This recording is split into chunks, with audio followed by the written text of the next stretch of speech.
आपण पाहत आहे संगम न्यूज टीव्ही नेटवर्क महाराष्ट्र, जिल्हा प्रतिनिधी यवतमाळ येथून।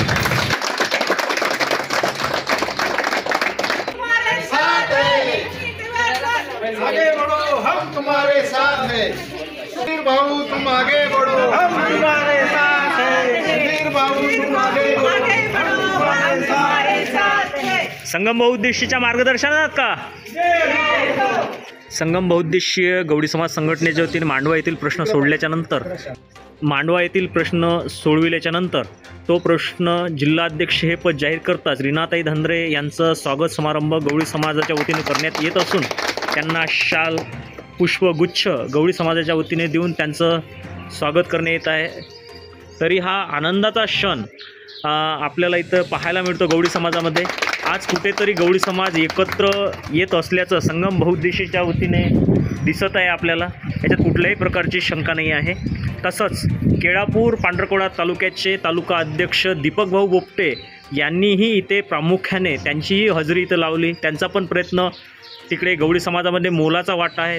त्यांना पण इथं शाल पुष्प आणि संघटनेचं पत्र देऊन त्यांचा स्वागत समारंभ करण्यात येत आहे, हे आपल्याला इथं पाहायला दिसतो। तसंच येणाऱ्या पुढील काळामध्ये जिल्ह्यातील समस्त गवळी समाज असो किंवा बहुउद्देशीय समाज असो, सर्वांचं इथे समस्या सोडविल्या जातील आणि जिल्हाध्यक्षाच्या वतीने त्यांची ग्वाही आली आणि साहेबांच्या वतीने सुद्धा इथे मार्गदर्शन झाले होते।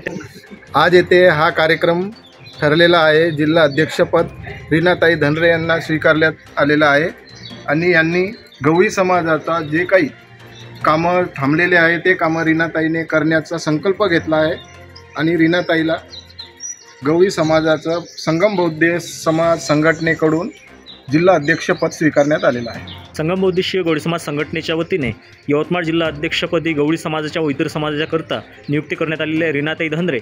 आताचा हा जो कार्यक्रम आहे सर्व संपन्न होत आहे। जिल्हा सदस्य यांच्या माध्यमातून किसन भाऊ चेके यांच्या माध्यमातून रीनाताई धंद्रे यांना यापुढे यवतमाळ जिल्ह्यातील संपूर्ण गवळी समाजाचं नेतृत्व व बहुउद्देशीय समाजाचं नेतृत्व वेळोवेळी आलेल्या समस्या सोडविण्याकरता त्यांना जिल्हा अध्यक्षपद संगम बहुउद्देशीच्या वतीने जाहीर करण्यात येत आहे, असं किसन भाऊ चेके व संगम बहुउद्देशीय गवळी समाज संघटनेच्या वतीने जाहीर करण्यात येत आहे।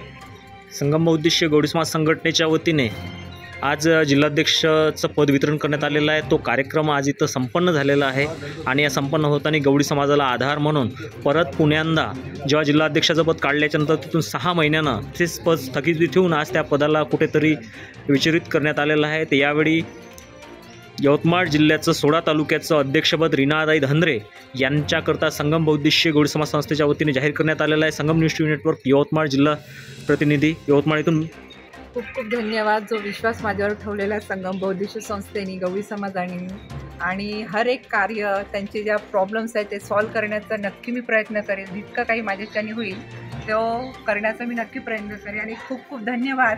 मी तर गवळी समाजाची नाही आहे, पण हा मान तुम्ही मला दिला त्याबद्दल मी खूप आभारी आहे। धन्यवाद। हा कार्यक्रम इथं संपला असं आम्ही संगम बहुउद्देशीय वतीने जाहीर करतो।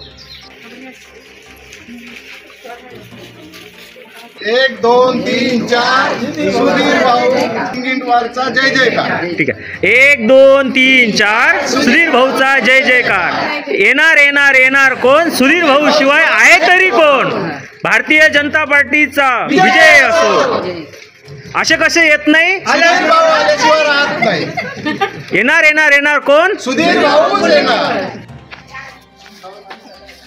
संगम बहुउद्देशीय गवळी समाज संस्थेच्या वतीने जाहीर करण्यात आलेला आहे भारतीय जनता पार्टीला पाठिंबा नव्हे तर यवतमाळ जिल्ह्याच्या जिल्हाध्यक्षपदी रीनाताई धंद्रे यांची नियुक्ती करताच संगम बहुउद्देशीय गवळी समाज संघटनेचा केळापूर आर्णी घाटांजी या लोकसभा मतदारसंघामध्ये चंद्रपूरपासून तर आर्णीपर्यंत रीनाताई धंद्रे जिल्हाध्यक्ष यांच्या नेतृत्वामध्ये संगम बहुउद्देशीयचा सुधीर भाऊ मुनगंटीवार भारतीय जनता पार्टीला त्यांच्या नेतृत्वामध्ये पाठिंबा देण्यात आलेला आहे, असंही आपल्याला इथं दिसते। तुम्हारे साथ है असे कसे येत नाही? आल्याशिवाय राहत नाही। असे कसे येत नाही?